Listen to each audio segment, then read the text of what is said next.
Today we conclude our series on Aileen Wuornos.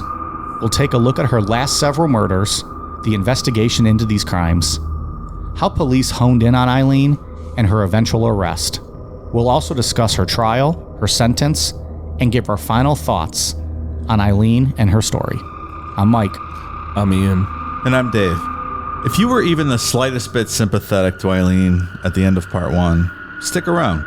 Let's see how you feel after the conclusion of today's episode, once you know the rest of the story. This is Necronomipod. Like this and getting rich off it all these years in total pathological lying. Yeah, thanks a lot. I lost my fucking life because of it. Couldn't even get a fair trial. Couldn't even get a fair investigation or nothing. Couldn't even have my appeals right. You sabotaged my ass, society, and the cops, and the system. A raped woman got executed. It was used for books and movies and shit. Ladder climbs, the election, everything else. I got big finger in all your faces, thanks a lot. You're an inhumane bunch of fucking living bastards and bitches, and you're gonna get your asses nuked in the end, and pretty soon it's coming. All right, people have been clamoring for it. Why beat around the bush? Let's just dive right in. Ian, part 2, where did we leave off? Where we left off on part 1, Aileen had murdered Richard Mallory, whether it was self-defense or straight-up murder.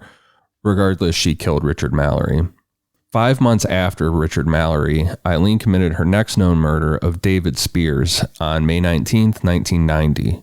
According to Aileen, the murder of David Spears went down like this. Quote, "We were getting nude and everything, and we were screwing around and all that stuff, getting drunk and everything. And is this a transcript from Mike in college, or is this Aileen?" I think it works both ways. Okay, I'm just asking a question. Much like me in college. He wanted to go in the back of the truck, and all I remember is that I think there was some kind of lead pipe or something like that, and we were in the back of the truck, and when I got back there, he started getting vicious with me, and I jumped out of the truck, and he jumped out of the truck, ran to the door, opened the door, grabbed my bag, grabbed the gun out, and I shot him as quick as possible. I shot him at the tailgate of the truck, and then he ran around to the driver's side trying to get in the truck towards me, which was weird, towards me, and I just ran into the truck toward him, and I thought, what the hell you think you're doing, dude? You know, I'm gonna kill you because you were trying to do whatever you could with me. And I shot him through the door, and then he went back, and I went right through the driver's side and shot him again, and he fell back. And that's all I remember on that one. What do we think after part 1? Are people sympathetic to Aileen at this point? Maybe a little bit, just mildly sympathetic. After reading part 1, I didn't have my mind made up. Okay. And I feel I feel like as we move forward with some of these confessions, that the tide might turn there. Yeah, part 1 it ends very sympathetic towards her. Yeah, I agree. Okay. Well, I wasn't sympathetic towards her, mostly because I didn't love that story changing so many times. When she what was it, 3 different times she told the story of that first, the Mallory. Probably more than that over the years. But I was on the fence. I was not sympathetic, but I wasn't one way or the other. And then this one, obviously, I have thoughts at the end. Okay. That's fair. You asked, I answered. That's how we do it around here. At the time, David Spears was 43 years old and was a construction worker right outside of Orlando. David was divorced, but still on good terms with his ex-wife, Dee, in good enough terms that David gave her half his monthly paycheck, and some reports say that they were on track to settle their differences and get remarried. They also had a daughter who either had a birthday coming up or a high school graduation, depending on what source you read. Regardless, on that day, David was heading to see Dee to give her money, and he had extra money for his daughter as a gift. Aileen was hitchhiking, and David decided to give her a ride. All of what we're going to talk about here was completely unlike David, according to people who knew him, which makes his story the most confusing of all of Aileen's victims. Aileen wanted to go to Homosassa Springs, which was 75 miles in the opposite direction from David's ex-wife's house. Like every story Aileen told, the one about David Spears changed depending on when she told it. However, the general story is that David was going to rape Aileen. Whether you believe Aileen acted in self-defense or not, the facts of David Spears' murder are this. David's truck was found abandoned 10 miles west from where Aileen later picked him up. A blonde hair was found on the steering wheel, and a ripped Trojan condom wrapper was found on the floor of the vehicle. All of the items in the vehicle, including his tools and clothing, were gone, as well as all of David's money, which included his paycheck, which he cashed. He had that cash on him, the money for his daughter, and $600 in emergency money that he hid in the vehicle. Clearly not very well. Yeah. Where would you hide $600 in your vehicle? Under a seat, I guess. Yeah. I mean, it's not the best, but what are you going to do? The back of a glove box? Yeah, not in there. Yeah, I don't know. Maybe better men, Dave, could probably like take out a radio and put it behind there. We obviously could not. Well, that's where Ian hides his cocaine, back behind the fuse box. Wow. Right? Kayfabe, motherfucker. God damn. When he's transporting it to Ian's like, I cannot Honduras. confirm nor deny those allegations thrown upon me at this time. I feel like Aileen was kind of born too early. She was ahead of her time. Like Florida's stand your ground laws now, like you can basically empty a 32 round clip into someone for giving you the stink eye. Like maybe the defense People think I hate Florida. God damn. like she might have done better with this. Ultimately, with this, being attacked. She was a generation too these early. Days, yes. A generation too early. Well, and she would have had fucking Jose Baez and ball game, right? Yeah. She'd have been bar hopping around the Palm Beach bars or Fort Lauderdale or wherever. But he'd have made her blow him to pay the fees, and she'd have shot his ass too, though. She'd be like, "Nope, maybe bite your dick off. I'm gonna shoot you." Like in the crime scene with Richard Mallory, the driver's side seat had been moved forward to a position where David wouldn't be able to drive, showing that someone else had driven the car after he died. How tall was she? Was she short? Average. Shorter. A little taller, but yeah, I mean shorter than... I don't know how some of those people drive. You ever drive by some of those women, they have the car seat like pushed all the way up. They're like, you couldn't fit a piece of paper between them and the steering wheel. And they're like, how are you driving? How is that even possible? That's like my grandma's car. When I would move it for her, I'd have to get in. Like it was literally right. All the way up. Your knees are like at your chin. Like, stuck. Like, how can you can't even turn your head to look out the mirrors and see what's going on? Well, I'm always astounded. Sounds pretty accurate the way they're driving out there. On June 1st, a man hiking found David's body in a clearing of pine trees. David's body was badly decomposed, and he was nude besides a camo baseball hat on his head. On the ground near the body was another torn Trojan condom wrapper and several cans of Busch and Budweiser beer. When the autopsy was done, the coroner found that David had been shot 6 times with a .22 in the chest. Based on the accounts from literally everyone that David knew, police theorized that David would not have picked up a sex worker, that he most likely picked up a hitchhiker to be nice, and it turned into a robbery, and the crime scene was staged. Have you ever picked up a hitchhiker? You know what? Actually, I did not do this willingly, but I was a part of that before. It wasn't fun. It was very scary. A man or a woman? A man. One of my friends just decided to pick this guy up, and it was interesting for sure. I'm good with that. I bet you judged that friend as hard as we judged you when you signed up with your real information from some dark web sites, and just befriended Kevin. Yeah, it wasn't great. He started playing Metallica on the back of he was sitting in the back seat. He was playing with his fingers, and nope. It got real weird, and I was very scared. I've seen the movie The Hitcher. I'm not fucking picking up hitchhikers. Pass. What Metallica song was he playing? I think it was like Enter Sandman or something more popular. Shoot the guy in the head and throw him out right there. The worst Metallica. Fucking garbage music. Jesus. Terrible. Oh my Fire God. up. Now he has offended Metallica fans and citizens of the great state of Florida tonight. It's not my stand your ground law. It's theirs. What are you talking about? Just saying. Not long after Aileen killed David Spears, Charles Carskadon made the mistake of picking up Aileen on either May 21st or May 22nd, 1990. About this, Aileen said, quote, "That guy, the drug dealer, he had $20. He wasn't going to give me more money. The one with the 45 on top of his hood. He crawled in the back seat and I crawled in the back seat and he said, 'You fucking bitch,' and all that stuff. And I thought, 'You fucking bastard.' I shot him in the back seat and then I got out and kept shooting. I shot him more than over 9 times because I was pissed when I found the 45 on top of the car." So her killing spree started with her being physically abused, and it's escalated to the point now where she got in the back seat and he said, "You fucking bitch," and she shot him.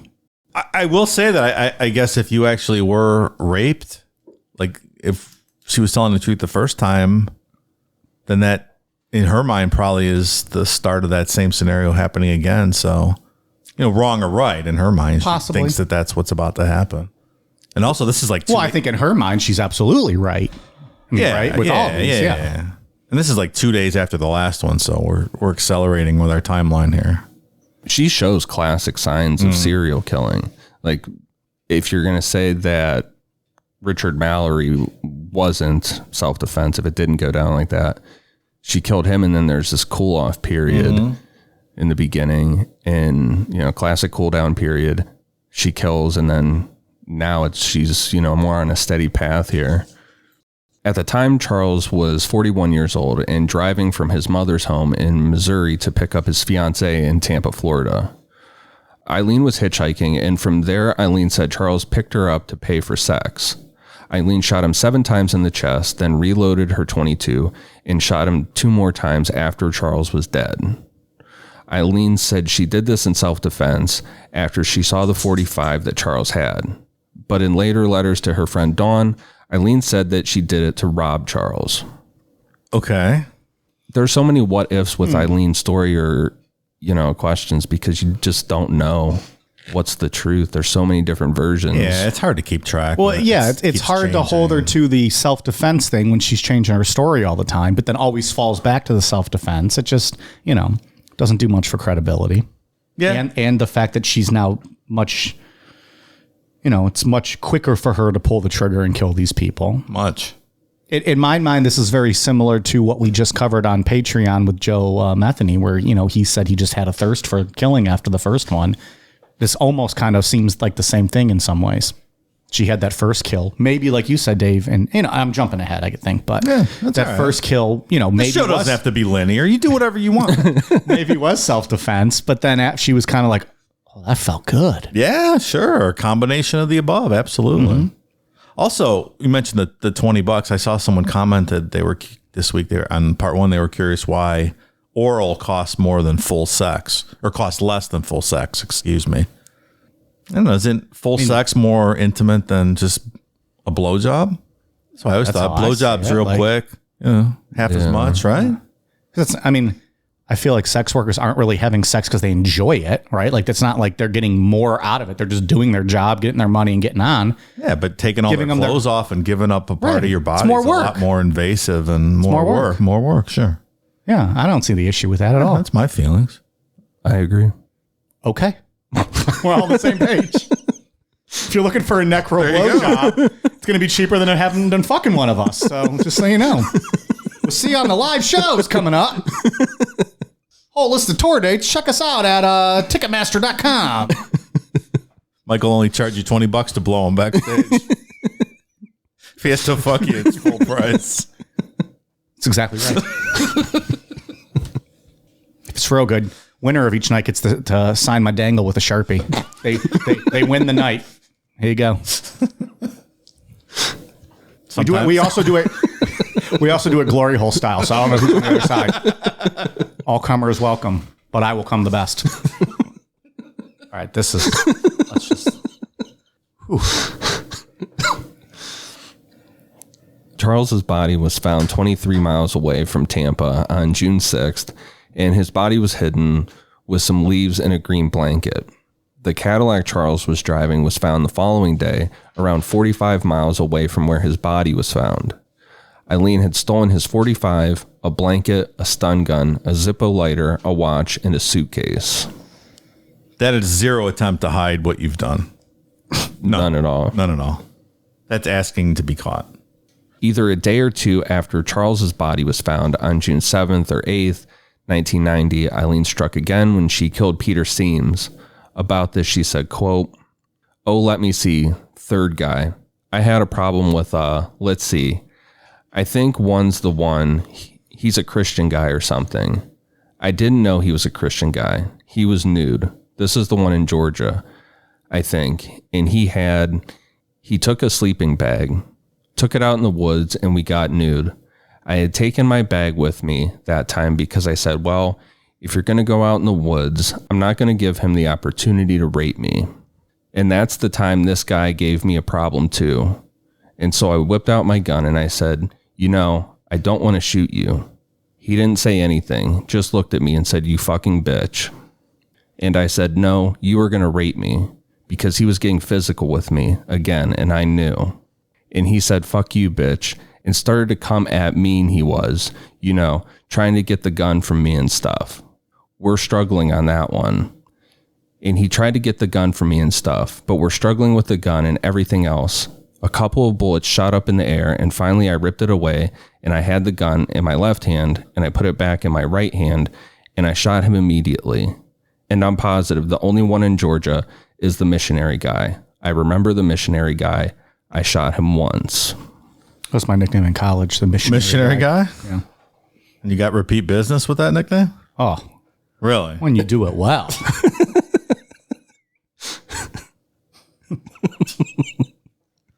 Did she call this guy the missionary guy because he was a Christian missionary trying to convert her, or because he just liked to do it boring style?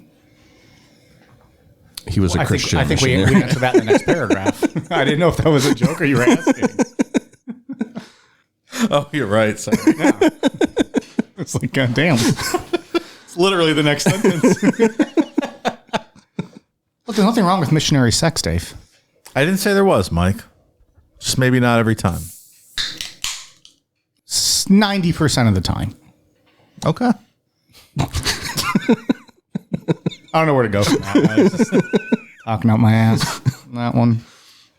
By all accounts, Peter Seams was a very nice man who did missionary work, and on June 7th, 1990, he was headed out to visit relatives in Arkansas.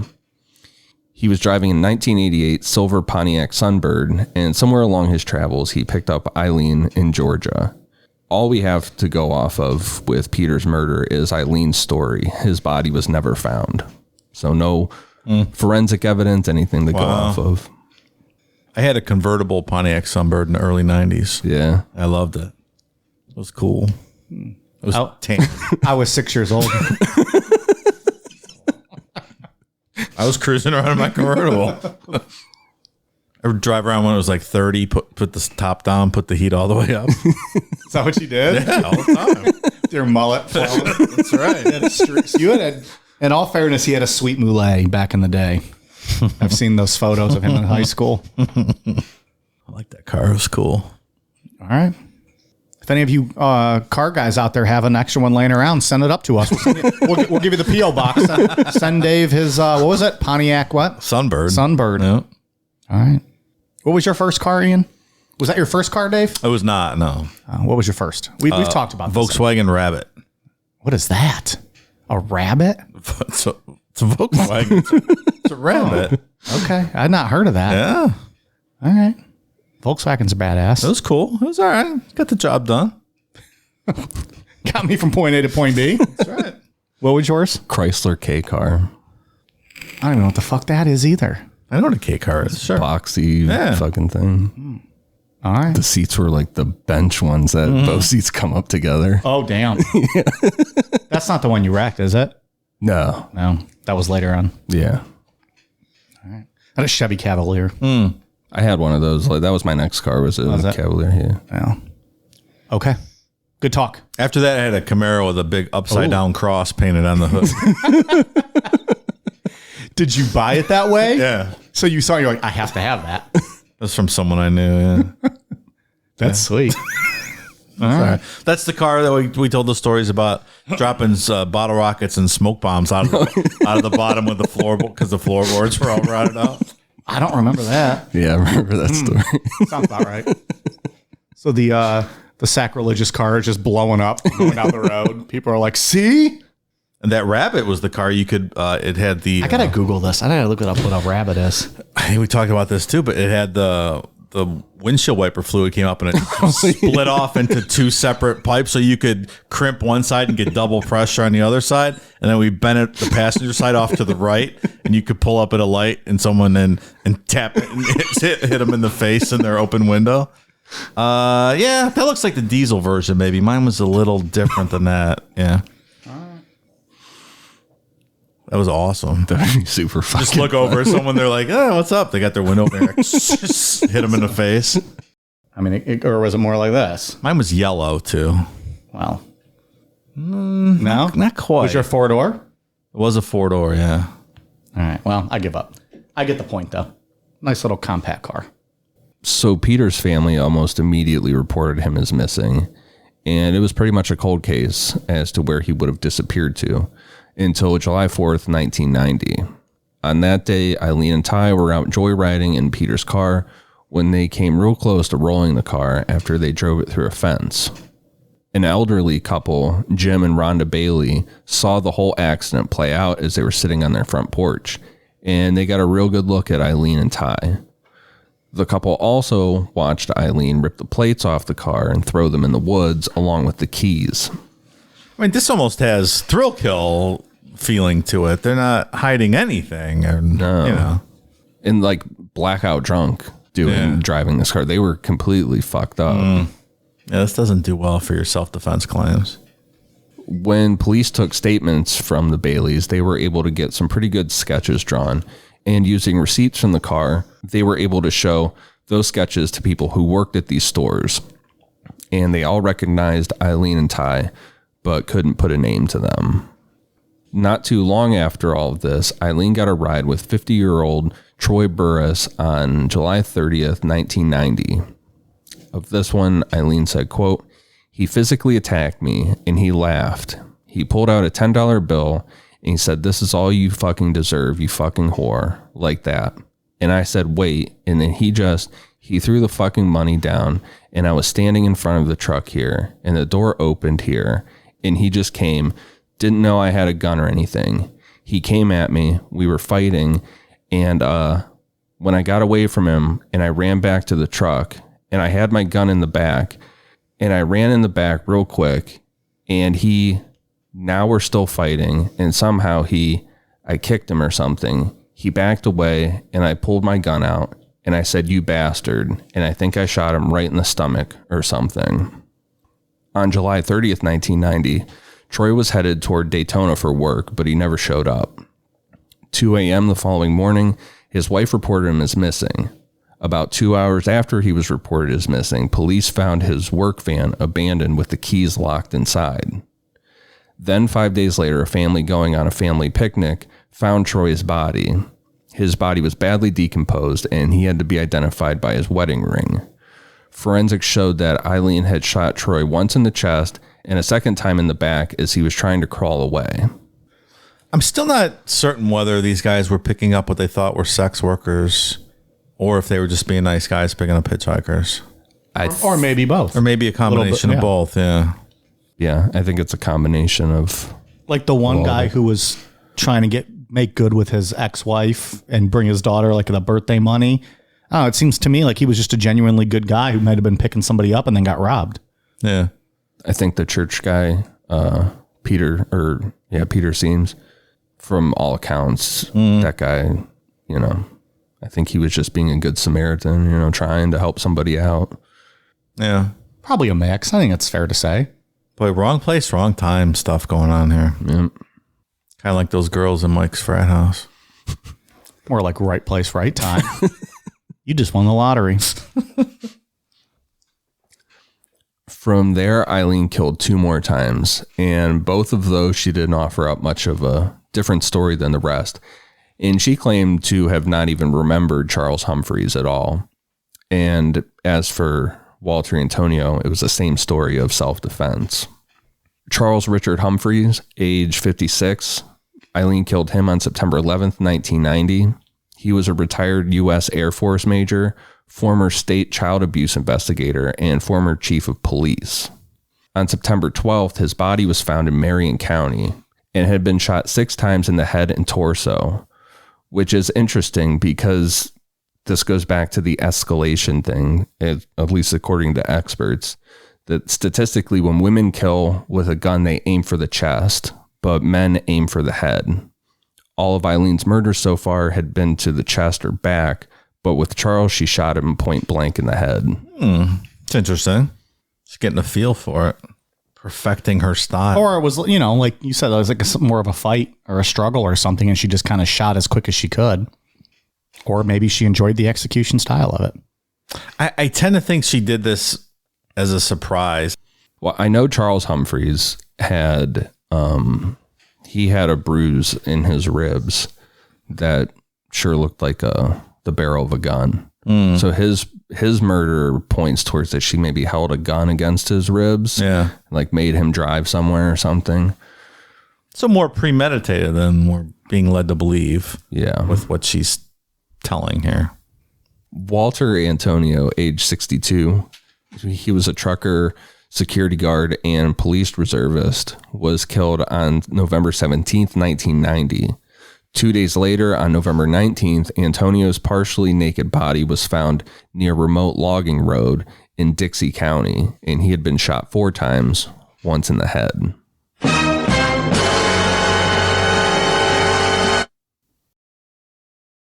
Captain Steve Binniger was the only one that really started to put things together that they had a serial killer operating in Florida, but with an odd victimology, just middle-aged white men. By the 90s, people had stopped picking up hitchhikers, so the thought was whoever was killing these guys was probably a woman. Like the fact that Aileen was a woman, dropped their guard, and they were willing to give her a ride. Yeah, that's logical.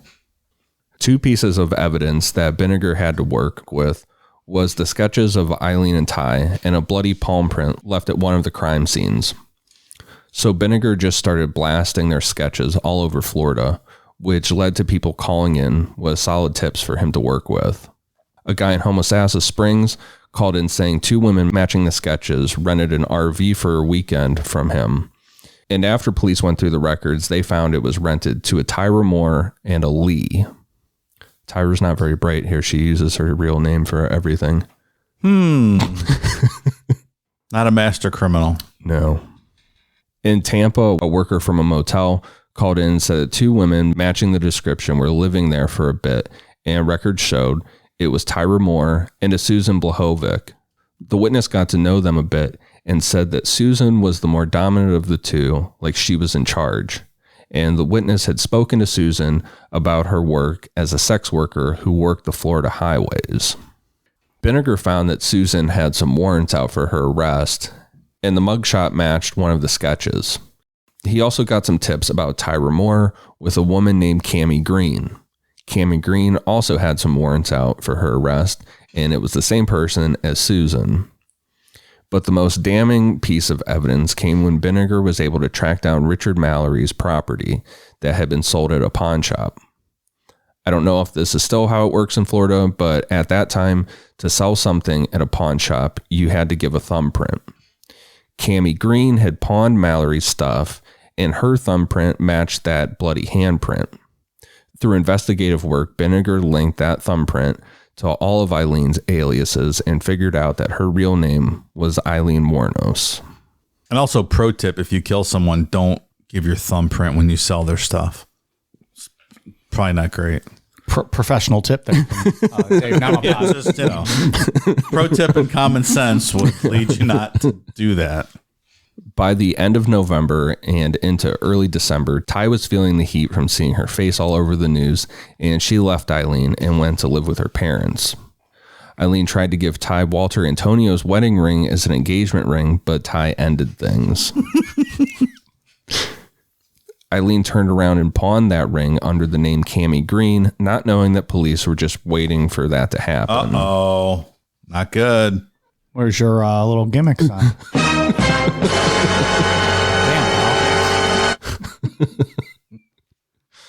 So police were able to track down Ty and struck a deal to help police find Aileen. Through Ty, Binniger learned that they hung out a lot at the Port Orange pub and another bar called The Last Resort. Did you know they found Ty at in Scranton, PA? Is that where they found her? Yeah, she was hiding out at Shrewd Farms, I think. As a beet farmer. Good place to hide, right? Didn't they get her to wear a wire? They did something. They got her to call Aileen and try to get her to confess, right? Yeah, there was some tapped phone calls. Yeah.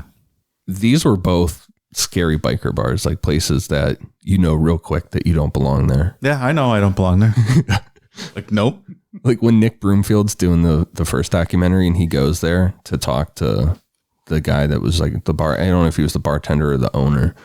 But when he walked in there with his camera and his microphone, the whole place went like fucking dead silent and everyone like just stared at him. You hear like the jukebox like screech like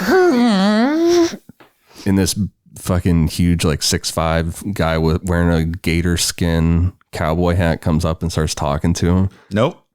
Like the ending, you have balls just walking in there with a camera. Investigative journalists have some crazy balls on them. Yeah. The stuff they do and put themselves into, the situations. They think the camera lets them get away with it. You got to go live feed. Everyone can see this back at the studio. If you kill me, they'll see it live. That might be motivation for some people, but It's like Animal House when they walk in there. All the white people walk in, the whole bar's like, do you mind Otis if Redding we dance stopped with your singing. dates? That's a great scene. Police already had undercover officers in Florida posing as bikers that have been able to infiltrate that community. Those officers were Mike Joyner and Dick Martin. They had been looking for Aileen for a while, and on January 8th, 1991, they finally spotted her at the Port Orange pub and followed her to The Last Resort. Their report said, quote, "Cut my life into pieces. This is my last resort. Suffocation, no breathing."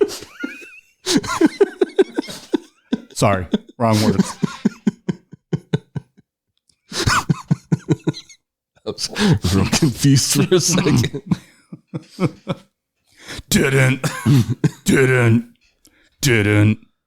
That was like the easiest song to learn on guitar back in the day. It was like the same notes. You just kind of move your fingers up and down the fretboard. what was that, Papa Roach? Oh, yeah. Oh, God. They just came out with a new album Stop like it. 2 weeks that ago. band's still around? Really? Unfortunately. Oh, boy. Yeah, like 2 weeks ago. I think it came forgot out. all about them till you said like the Last Resort bar before, and I was like, "Holy fuck, they were a band!" I saw them at Ozfest. They were at Ozfest like in 2001 with I think Linkin Park was there. I think we've talked about it before on here. Crazy Town got booed off stage. Zakk Wylde was there. Marilyn Manson was the co-headliner with Black Sabbath as the headliner, like a reunion of the original four. That's fun. It was a good show. Someone else. Kitty was there, right? Our pal Mercedes? Not in 2000. They at 2001? I don't think they were No? at that one. I don't believe so. No, I think we looked that up before, and they were there either the year before or the year okay. after. Yeah. Drowning Pool was there. They were on the third stage in a parking lot. It was when their original singer, before he passed. Anyways, okay. It's crazy when you look back some of the bands that were on like the second or third stage. Like I saw Tool at Lollapalooza. Yeah. Like the second Just year. on those small like stages. on the small Yeah. stage, no one knew who they were. It's like you and really yet. 50 people watching them at like 10 a.m. at a festival. That's right. All right. So after I derailed Ian's story, this is what the officers who were following Aileen had to say. A surveillance team was dispatched to the Daytona Beach area in search of Aileen Wuornos. On January 8th, 1991, a team of officers inside the Port Orange pub on Ridgewood Avenue, Daytona, spotted Wuornos at that location. Undercover officer Mike Joyner observed her with a tan suitcase, which she carried from one location to another. Conversations with her and the observations of the undercover team were that she has mood swings from friendly and congenial to aggressive and abusive, and is known to consume both Busch and Budweiser canned beer and smoke Marlboro cigarettes. She told Mike Joyner that everything she had was in her suitcase and showed a key to him, which she said was his life. This was the key to her lockup at a storage warehouse. She then walked to the Last Resort bar, where she had been sleeping tough on a yellow vinyl car seat outside of the premises. She spent the night in the bar with this suitcase. She hadn't any place to stay and told Joyner that she had broken up with her girlfriend Ty and missed her. Their surveillance continued until the evening hours of January 9th, 1991 at the Last Resort bar. Intelligence revealed a large party was to occur at the bar that evening. Because of this, a decision was made that surveillance would be almost impossible. So because of that party, police kept an eye on Aileen sleeping on the porch of the bar, and when she woke up in the morning, police arrested her. After this was all said and done, the Last Resort bar hung a portrait of Aileen above where she was sleeping that said, quote, "Here lies Aileen Wuornos on her last day of freedom." In this portrait, Aileen looks very pretty, not like when she was arrested. And the owner of the bar said that's because, quote, "everyone deserves a break." She slept on the porch, huh? Yeah, she was passed out drunk. Is that bar still there today? Like, can you go see her portrait up? I don't know if it's there today. Yes, it's still there. That's got to be like on a traveler's guide to serial killers, like cross country. You got to go see that, right? I wouldn't go in for a beer. You might not be welcome. No, we'll go get a picture in front of the picture, and then we'll kick all the bikes over like Pee Wee Herman did. Big Adventure. You're all a bunch of pussies. Fucking Pee Wee Herman reference. I say we let him go. I'm down. I'll do it. I love Pee Wee Dave Herman. can do it. He'll fight all the women bikers because he won't lose. As soon as the news broke of this story, the movie deal started coming in. Aileen sold the rights to her story to the first producer that contacted her for $60 a month for the rest of her life, proving to many that Aileen never really grasped the weight of her upcoming trial or really how that process worked at all. Aileen thought it was a guarantee that she was going to be acquitted. So even though she thinks she's going to get out, $60 the rest of her life is a good number. Amazing. That's wild. Is that the guy that made Monster ultimately? No, this is the person that made the first TV for movie or made for TV one. Just, I was going to say, Charlize Theron, would you like to answer for this? $60 lowball figure. But she didn't do that, make that much per day. Yeah, exactly. Psychiatrists for the defense testified that Aileen was mentally unstable and had been diagnosed with borderline personality disorder and antisocial personality disorder. The other thing that was pointed out too was her like education level or where she was at, because like when you read or when I'm reading her quotes and it feels like a child talking, like and then. Yeah. So that was part of people that thought that, you know, she was unfairly tried, questioned her like education level too. Yeah, I can see that. Is she one that went right in there and started telling the cops everything without an attorney? And yeah. And it's debated on if why she did that. You know, if she was just trying to take the heat for time. I personally don't believe it should be legal for you to waive your right to counsel. I don't believe the police should be able to speak to you without an attorney present. Not only should you never do that, I don't think it should be allowed, period. I wish we had the Law and Order noise. Bum, bum, bum, bum. No, just like the in between scenes. The anytime Dave says something legal, we just hit that. Like they shouldn't be able to talk you into doing it. It should just not be allowed, period. End of story. But then you're taking away the right of that person to also just speak freely. Well, that's too bad because it just shouldn't sorry, person, you're an idiot. You're an idiot, and you don't deserve to have that right. It should be mandatory. Oh, Dave, there's a lot about the, laws and rules and constitutions in this country that probably should be. It's just my opinion. It happens to be right, though. Bum, bum, bum, bum, bum. Dave, you're missing the point of the joke. It's not the song. It's not the intro of the I know show. what you're doing. It's the scene. It's the scene, man. You have to have like a good It's quip. funnier when I hum the song. You have to have like, some kind of little quip before it goes into like the, the music. Bum, bum, bum, bum, bum, bum, bum.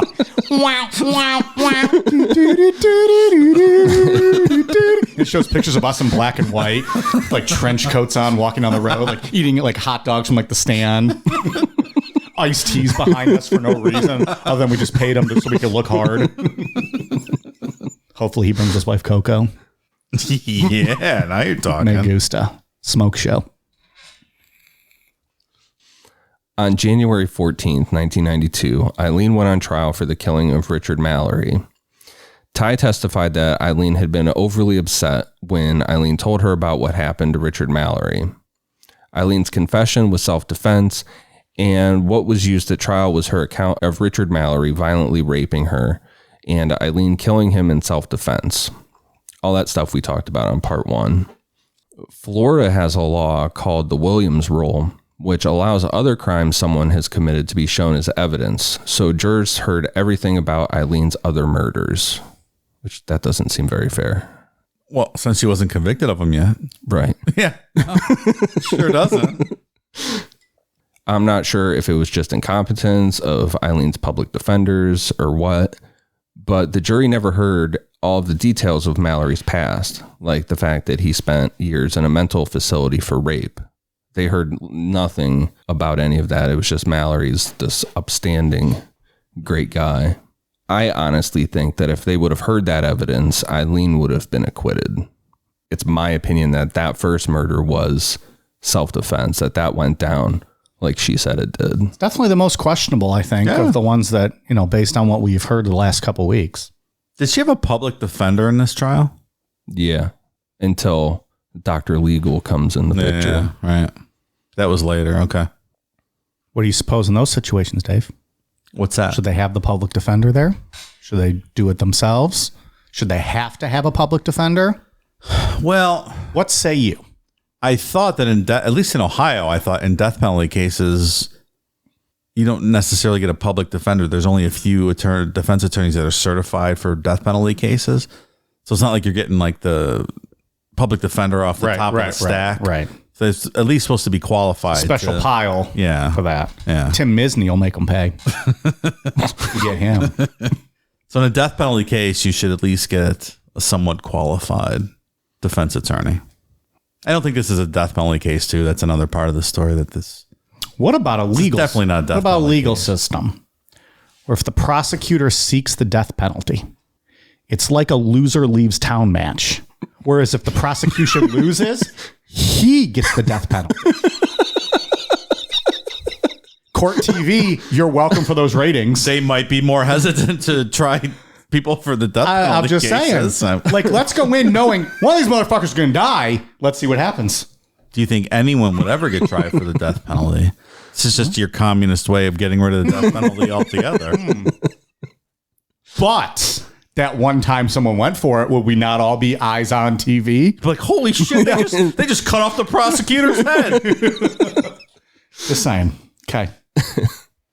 Dun, dun. After 2 weeks, Aileen was found guilty of the murder of Richard Mallory and sentenced to death. Before the trials even started, that producer that got the rights to Eileen's story made a made-for-TV movie that came out in 1992 called Overkill, the Aileen Wuornos story.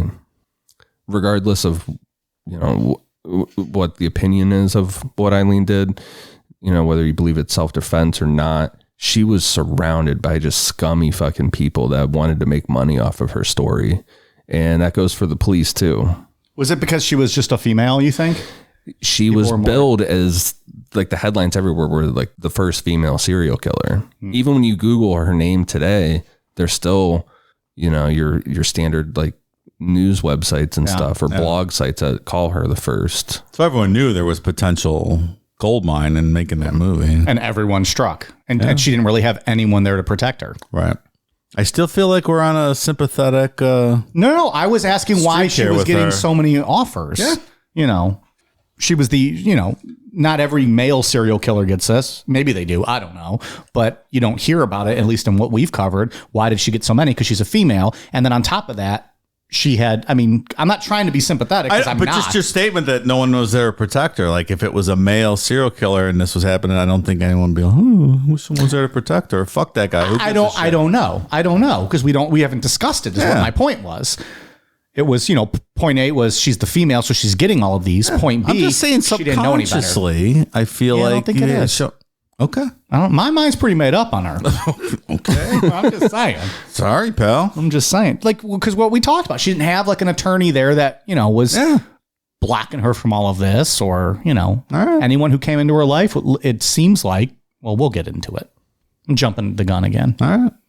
No sympathy from this guy. Still a loser leaves town match. I stand by that. I might run for Congress. Steve Binniger did great work in solving this case, put a lot of stuff together, but he ultimately proved to be a piece of shit. Yeah, just add water to the guy. He's a total douche. Oh, boy. Dun, dun. Captain Steve Binniger, Detective Bruce Munster, who took down Eileen's confession, and Officer Dan Henry were all in negotiations on the side to sell their stories to movie producers while this is all going on, all the trial and That's stuff. not a conflict at all. No. Not even a little bit. The officer who blew the whistle on this was harassed out of his job by other police officers, but ultimately the three of them lost their jobs. And there's arguments out there that it should have resulted in mistrials or something. But Aileen had already been sentenced to death, which is pretty much, it's almost impossible to overturn that. It absolutely should have been a mistrial. That's police misconduct. And that police officer was sympathetic now.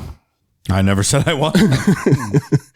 He was on Nick Broomfield's first documentary telling that part of the story. Yeah, they harassed him completely out of work. The whistleblower. Yeah. Yeah. The other really scummy people that came out and fully capitalized on Aileen Wuornos was born-again Christian Arlene Prail and lawyer Stephen Glazer, a.k.a. Dr. Legal. Glazer, I barely know her. It's funny. I just kept thinking of who's the guy from Fox Sports, Jay Glazer. Jay Glazer. And at first I was like, wait, is this the same guy? No. From Ballers. The sports analyst. He's always on Ballers. He was on Ballers, yeah. The end. He does UFC too. Yeah. Fox. Well, He used to. Yeah. used to. After the Mallory trial, Aileen was legally adopted by Arlene Prail after Prail had a dream in which she was told to, quote, take care of Aileen. According to Prail, Jesus told her to write to Aileen, and she did. Dave, did Jesus ever speak to you in a dream and tell you to save someone who was a convicted serial killer or on trial for killing multiple people? He told me to adopt Megan the Stallion. I've been trying to get that paperwork in order, but she's not returning my calls. Yes.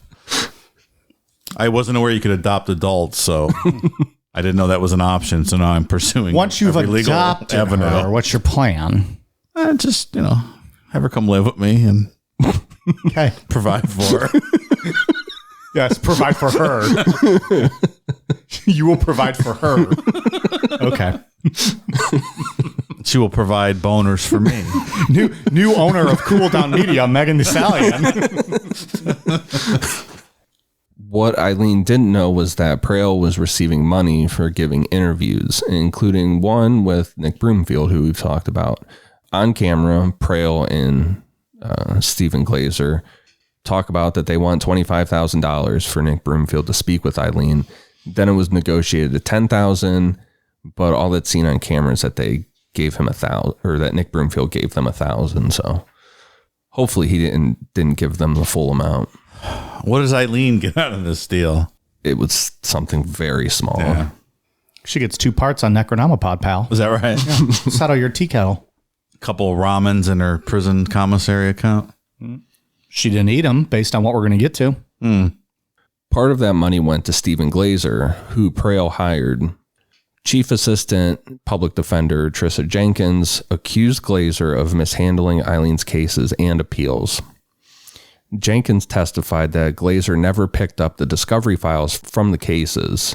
Instead, Glazer filed a notice that he was taking over the case and a motion to change Eileen's original not guilty plea to a no contest on that same day. On March 31st, 1992, Aileen pleaded no contest to the murders of Dick Humphreys, Troy Burris, and David Spears, saying she wanted to, quote, get right with God. Eventually, throughout this, Aileen began to suspect that Prale was only there for publicity and money. Aileen told Nick Broomfield in an interview that Prale and Glazer were telling her ways to kill herself in prison. She suspected they advised the no contest plea because Glazer was too inexperienced to handle a multiple murder trial, and they just wanted her dead to sell the exclusive story rights. Because now Arlene Prale is considered her mother, all of that would be in her. She owns control. the rights, everything. Yeah. Are these clowns still around? Oh, yeah. Be careful. Living out their lives. But Dave, it's a born-again Christian. Well, straight clowns, both of these people. They do not seem like fine human beings. No. Dr. Legal is absurd in that documentary. I got to watch that. I've never seen that. He's got like the afro. He's like smoking joints where they're driving to go. He's driving the car. Nick Broomfield's filming from the passenger seat. They're driving to meet Aileen. He's just smoking joints. And sounds like effective legal counsel. Something fishy going on here, Mike. I don't like it. Shouldn't be doing a weed if you're trying to provide legal counsel. No, you shouldn't. Don't do a doobie and show up in my courtroom. That's all I have to say. Judge Mike has spoken. Also, you come here with that death penalty, you better be prepared to have it thrown back at you. Because this is That's right. loser dies courtroom. If you're going to bring that shit. in 1992, Aileen pleaded guilty to the murder of Charles Carskadon and received her 5th death sentence. In February 1993, she pleaded guilty to the murder of Walter Antonio and was again sentenced to death. During this plea to the court, she held her statement that Mallory had raped her, and Aileen said, quote, "I wanted to confess to you that Richard Mallory did violently rape me, as I told you, but the others did not. They only began to start to." On May 15th, 1993, Judge Thomas Swaya handed down 3 more death sentences. Aileen turned to Assistant State Attorney Rick Ridgway and said, quote, "I hope your wife and children get raped in the ass, motherfucker." God damn. Nick Broomfield's there for the filming of that too, because he was allowed to film in the courtroom. Okay. That's one of those moments where you see that really angry side of Aileen come out. That sounds familiar. Actually. I have seen that. Doesn't do much to help the overall image. She wasn't ever going to win an appeal anyway. It doesn't matter. I just meant a public opinion. Mike's opinion. Meaning if she hadn't said that, you might have had more empathy? Maybe I would have thought she was innocent in all of these. I don't know. That was your deciding factor. I didn't say that. Just saying it doesn't help. But it might have tipped the scales. Aileen was sent to the Florida Department of Corrections Broward Correctional Institution death row for women, then transferred to the Florida State Prison for execution. Her appeal to the U.S. Supreme Court was denied in 1996. In a 2001 petition to the Florida Supreme Court, she said she wanted to dismiss her legal counsel and drop all pending appeals. Aileen said, quote, "I killed those men, robbed them as cold as ice. I'd do it again, too. There's no chance in keeping me alive or anything, because I'd kill again. I have hate crawling through my system. I'm so sick of hearing this she's crazy stuff. I've been evaluated so many times. I'm competent, sane, and I'm trying to tell the truth. I'm one who seriously hates human life and would kill again." That's pretty clear. Can't get much clearer than that. I don't know. She's an enigma, this one. Yeah. In 2002, Aileen started accusing prison staff of putting dirt, spit, and urine in her food. She said she had overheard conversation among prison staff, quote, "trying to get me, so pushed over the brink by them, I'd wind up committing suicide before the execution," and, quote, "wishing to rape me before the execution." She also complained of strip searches, tight handcuffing, door kicking, frequent window checks, low water pressure, mildew on her mattress, and, quote, "catcalling and distaste, a pure hatred towards me." Aileen threatened to boycott showers and food trays when certain officers were on duty.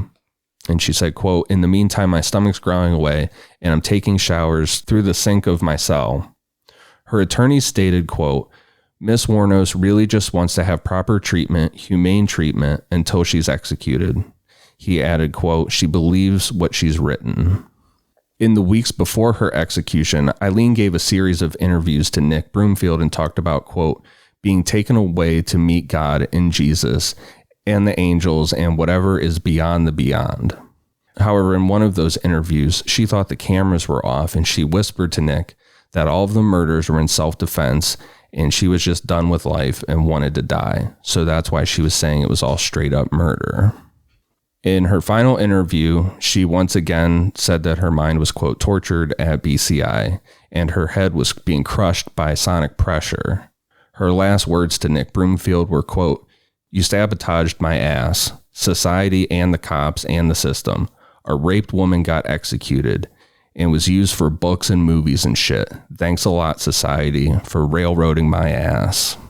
I think these people talked all this Jesus nonsense into her. Made her give up. Oh, yeah, for sure. I don't love that. Not at all. Yeah, makes sense. Eileen's execution happened on October 9th, 2002. She declined her last meal, which could have been anything under $20, and instead asked for a cup of coffee. Her last words were, quote, I would just like to say I'm sailing with the Rock and I'll be back, like Independence Day, with Jesus. June 6th, like the movie, big mothership and all, I'll be back, I'll be back.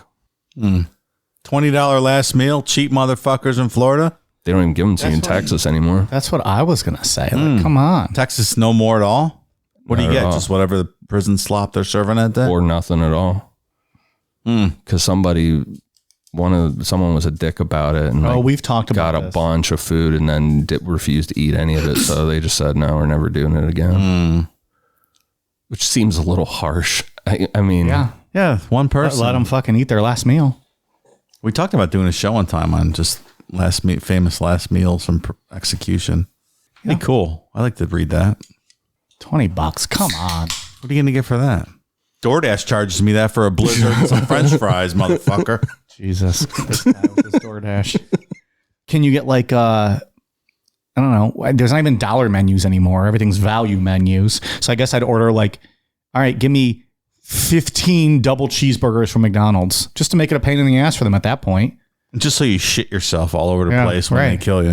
So you have to clean it up. Right. Fuck you. Just look them in the eyes. You eat each one of them and eat all 15 of them. What are you going to do? Kill yourself eating too much? Yeah. Just keep putting them down. I don't know. That's shitty. $20. Yeah. Okay. All right. You know, you really get them. Be like, all right, you know what I want for $20? I want an appetizer, entree, and dessert from Applebee's. Now go get it, motherfuckers. Applebee's. I want their what are they, the wonton tacos, the sizzling chicken and shrimp, and a fucking hot apple sundae. Now go get it. Then they have to go to Applebee's and get it for you. What are they gonna do? You can't do say it, no. right? It's your last request, for fuck's sake. Right. Eileen died at 9:47 a.m. and she was the 10th woman in the United States and the second in Florida to be executed since the 1976 United States Supreme Court decision restoring capital punishment. Nick Broomfield, who probably, besides her friend Dawn, who Eileen wrote almost once a week throughout all these years she was in jail, Nick Broomfield would have been next to have spent the most time with her. He said, quote, I think this anger developed inside her and she was working as a prostitute. I think she had a lot of awful encounters on the roads. And I think this anger just spilled out from inside her and finally exploded into incredible violence. That was her way of surviving. I think Eileen really believed that she had killed in self-defense. I think someone who's deeply psychotic can't really tell the difference between something that is life-threatening and something that is a minor disagreement. That you could say something she didn't agree with. She would get into a screaming black temper about it. And I think that's what had caused these things to happen. And at the same time, when she wasn't in those extreme moods, there was an incredible humanity to her. I'm still somewhat sympathetic here, and I don't believe any of these are death penalty cases. I think it's certainly hard to tell. especially given her, maybe were those official diagnoses that she received from like when she went through the courts and had her assessments done. Yeah. Between that and her changing her story and given, the situations that she was in. And some of this legal representation. And I'm not even thinking about it as like just being against the death penalty, just in general. Like, I don't know. None of these are just clear cut. Like there's a lot of questions. Am I sympathetic towards her?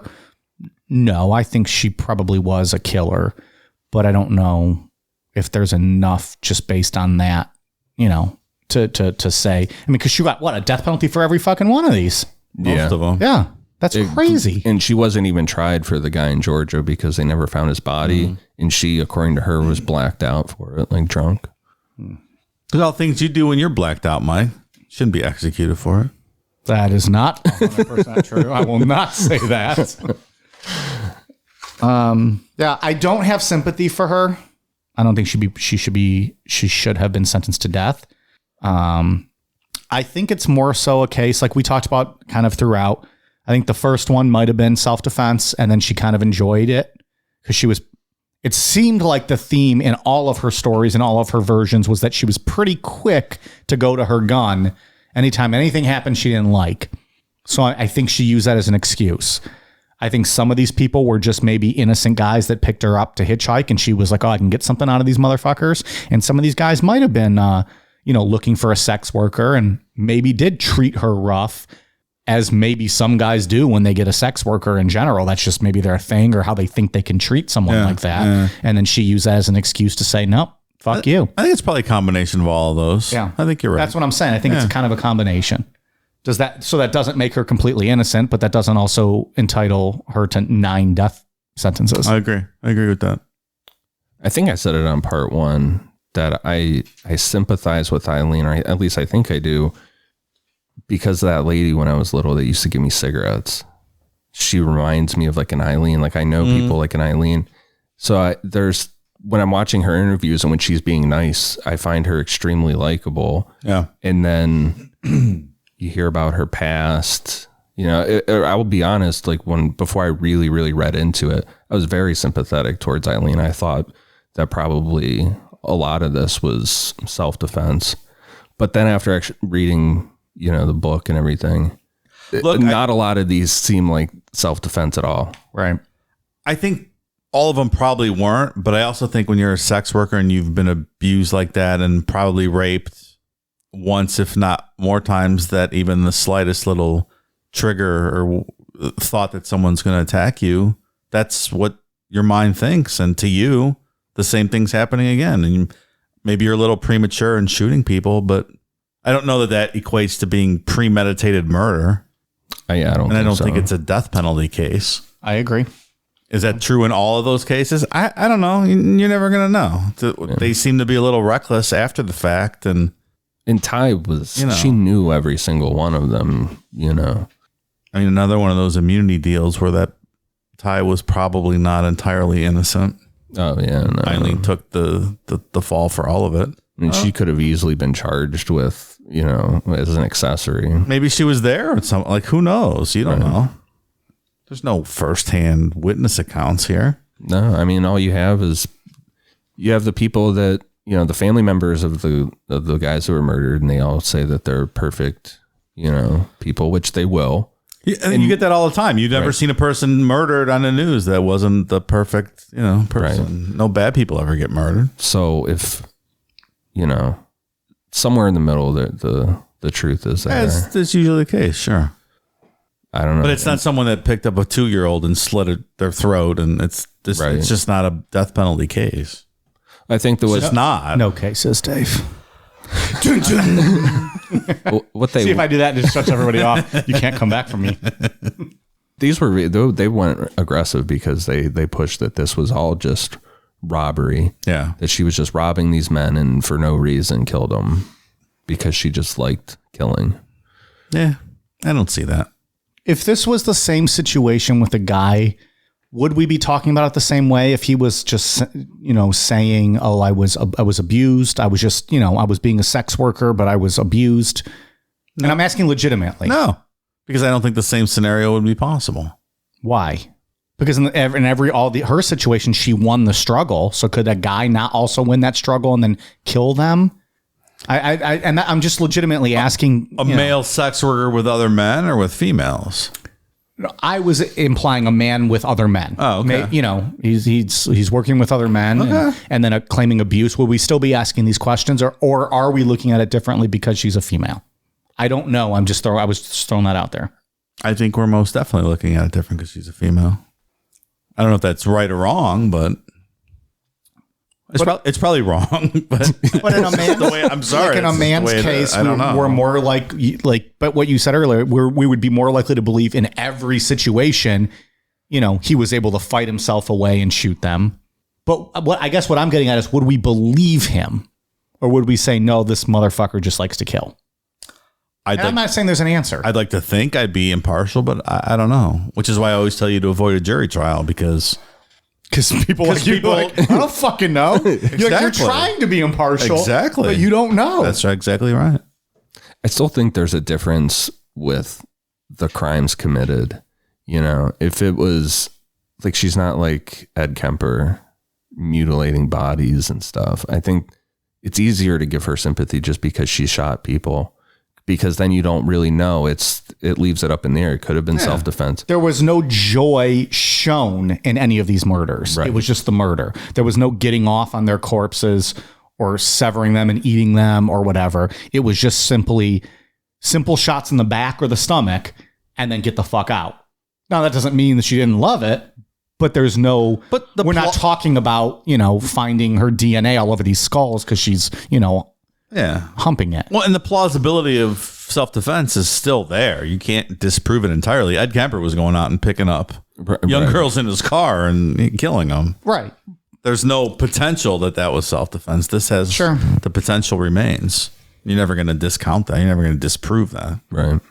Her execution was really political too, or was politicized because Jeb Bush, I believe, if I remember the documentary correctly, it was an election year. Or he was campaigning for something. So he was all on the news pushing for... Yeah. What year was it? I think it was Jeb Bush being governor. Probably. 2002. That happens all the time. Right. There was a big old party outside the in prison. Texas. Yeah. Or Florida. I never understand that part of this. They had big Bundy parties out there. Yeah, they were like shooting off fucking fireworks. Yeah, they were all excited. Yeah. They were drinking beer and celebrating the execution. Yeah. When they saw the light go for the electric chair, everybody's all cheering shit. It's very odd. Yeah. Yeah. Like what makes you go out there that day to the prison and celebrate that? I don't know. Like, I definitely don't think Ted Bundy needs to be around. Yeah. But at the same time, I don't agree with the death penalty because there's errors. If you're one of the victims or, a victim of someone who lost, I guess I could see that maybe. I mean, I'm still not traveling, I don't think. I'm not in that situation. I don't know. I'm not going to pretend like I would know. Maybe. But if just a casual observer and I'm going to show up and celebrate someone dying. There was they were selling t-shirts and shit out there. Jesus. Ted Bundy ones. Okay. Look, there's no good answers. It is what it is. I was going to ask final thoughts, but I think we had some damn good final thoughts on this one. Yeah. This is the best post-notes conversation I maybe have ever had. The other thing I was thinking about, I was talking about earlier today with her, is that I wonder if I didn't have the memory or relationship with the lady that used to give me cigarettes, if I would feel as sympathetic towards her, even with the woman thing. Like if I could wipe that from my mind, I wonder if I could, That's how your mind works. You can't get around that.